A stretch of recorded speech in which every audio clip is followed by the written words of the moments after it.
अजीज साथियों, अस्सलाम वालेकुम। उम्मीद है खैर अफियत से होंगे।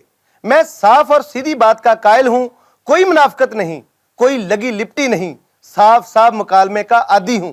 मेरे दोस्त जानते हैं कि मैं हमेशा अपने मफाद को दूसरों पर कुर्बान करने का हौसला रखता हूं और हिम्मत भी। किसी की धमकी से डरने या सिफारिश से मरूब होने वाला नहीं हूं। अभी कुछ देर पहले एक दोस्त ने बड़ी मोहब्बत और मान से कहा कि शकाल और चाचा छक्कन पर हाथ हौला रखें। दोनों बुजुर्ग हैं और उम्र के उस हिस्से में हैं जहां मुस्तकिल एहतराम इनका हक है। बड़ी अजीबोगरीब सिफारिश है भाई कि अब एहतराम इनका मुस्तकिल हक है। वाह भाई वाह, अजीब मंतक है कि बड़ी उम्र के दायरे में पांव रखते ही वो सारे गुनाह धुल गए जो मुस्तकिल बुनियादों पर किए जाते रहे। यानी इस फलसफे के तहत तो फिरौनियत के आला दर्जे पर फायज लोग भी बुढ़ापे में पहुंचकर तायब हुए, मुअज़्ज़ज़ ठहरे। मुझे इन दोनों हजरात समेत चाचा ढीला पजामा और जलतरंग वगैरह से कोई जाती इख्तलाफ नहीं। मुझे इनकी उम्रों में भी कोई दिलचस्पी नहीं है। मेरे लिए चोर बड़ा हो या छोटा, वो चोर ही है। मैं अपने हर झगड़े और लड़ाई पर समझौता कर लेने के लिए तैयार रहता हूं, लेकिन जहां मामला इज्तिमाई हो और मुफाद मेरी जात तक महदूद ना हो, वहां मेरे असूल मेरे पांव की जंजीर बन जाते हैं। मैं चाहूं भी तो कदम आगे बढ़ा नहीं सकता। मेरी इस जंग का मामला भी इनफरादी नहीं, इज्तिमाई है। यह लड़ाई मेरी जात की नहीं या फिर किसी इनफरादी मुफाद का झगड़ा हरगिज नहीं है। यह एक पूरी नस्ल का इशू है। यह मेरी पूरी नस्ल की डलती जवानी में उंडेले गए उस जहर का मामला है जिसने पूरे शोबा सहाफत को आलूदा किया है, जिसने नौजवानों से रोजगार छीना। यह उन सांपों का मामला है जिन्होंने हजारों कलम मजदूरों का मुस्तकबिल डस लिया और अपनी अपनी शबालू टाइप औलादों को उन वसाइल से बढ़ाया जिन पर उनका हक था, जो बर्बाद कर दिए गए। ये बुढ़े बुढ़े शीशनाग, इन लोगों के पल्ले क्या था और आज ये क्या है? ये चचा छक्कन जो अभी नए नवेले दुल्हा भी हैं, इनकी जिंदगी में जो बहारें आज हैं, इनकी जवानी में कहां थी? ये जादू का चिराग इन्हें पहले क्यों नहीं मिला था? ये मौजें तभी क्यों लगी जब एपीएनएस में शकाल एंड कंपनी का इख्तियार बढ़ा और ये मखसूस ग्रोह मुकम्मल तौर पर इस एपीएनएस पर काबिज हुआ।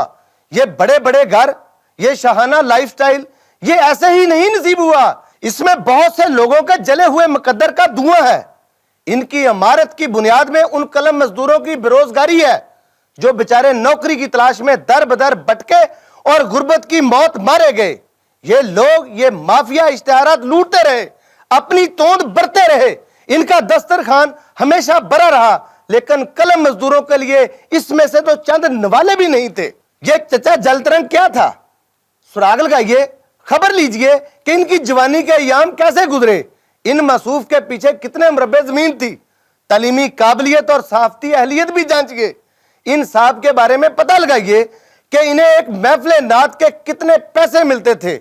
फिर यूसुफ रजा गिलानी के दौर में इन्होंने मुल्तान में कितने अखराजात से महफिल नात करवाई, यहां कितनी लंबी दिहाड़ी लगाई। मैं अभी इनके जाती मामला जेरे बहस नहीं लाना चाहता, सिर्फ इतना कहना चाहता हूं कि भाई साहब, आप सिफारिश जरूर कीजिए, लेकिन इससे पहले इतना जरूर जायजा ले लीजिए कि पिछले 20 साल से इन मगरमच्छों के इदारों ने कितना पैसा इश्तिहारात की मद में सरकार से वसूल किया।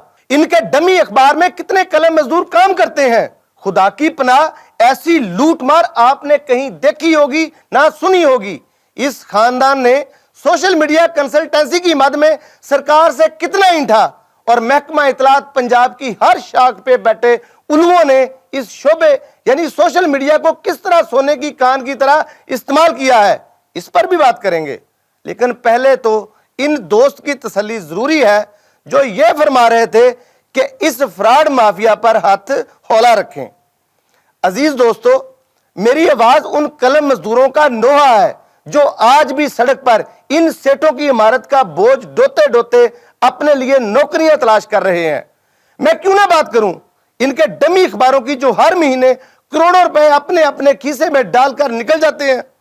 जिन अखबारों की वाहद खूबी यह है कि इनके मालकान शकाल की मजल से इब्लीस के रुकन है, जिनकी काबिलियत सिर्फ इतनी है कि ये उस गंजे के खुशामदी हैं जिसकी सारी की सारी जिंदगी कारकुनों का लहू पीते गुजरी।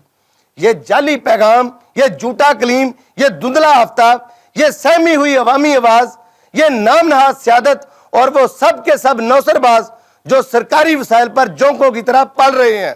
مجھے ان سے شکایت ہے تو صرف اتنی کہ یہ سرکاری وسائل کو قلم مزدوروں کے ساتھ بانٹتے کیوں نہیں؟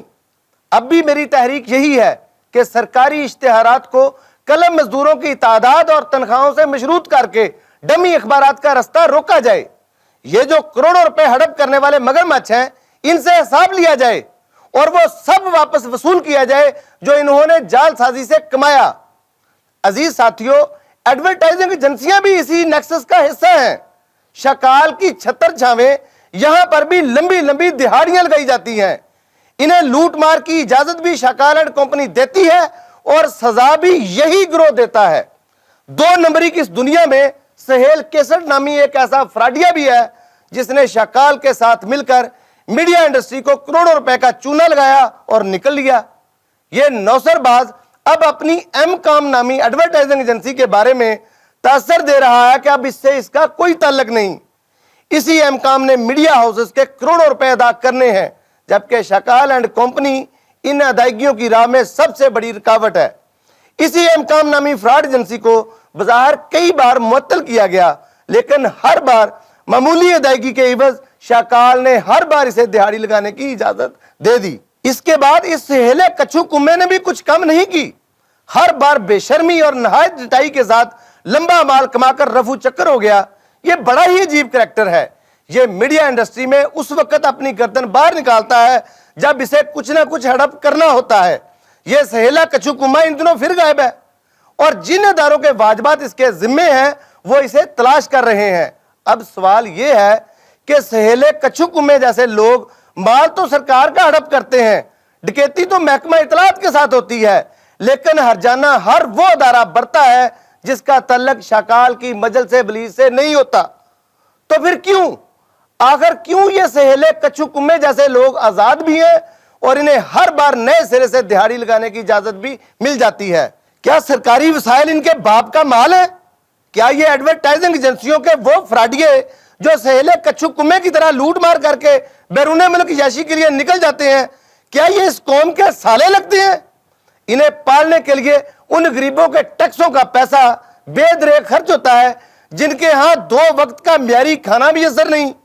ان مچھندروں کا بوجھ وہ لوگ کیوں ڈھوئیں جنہیں خود خبر نہیں کہ کل ان کے گھر آٹا ہوگا بھی کہ نہیں؟ یہ بٹا مزدور، یہ گلی گلی آواز لگا کر سبزی بیچنے والا، یہ غریب چپڑاسی، یہ جوتے گانٹتا بوریا نشین، یہ کوڑا اٹھانے والا، یہ روزگار کے لیے گلی گلی میں مارا مارا پھرنے والا غریب، ان کا بوجھ کیوں ڈھوئے؟ میں پنجاب سرکار سے بھی کہوں گا اور مرکز میں موجود وزارت اطلاع سے بھی کہ ان لوگوں کو گردن سے دبوچیں، اس سے پہلے کہ یہ سہیلے کچھو کمے کی طرح اپنی گردن چھپا کر کہیں غائب نہ ہو جائیں۔ ان سے حساب لیں اور سرکاری اشتہارات کو قلم مزدوروں کے روزگار اور ادائیگی کے ساتھ مشروط کریں۔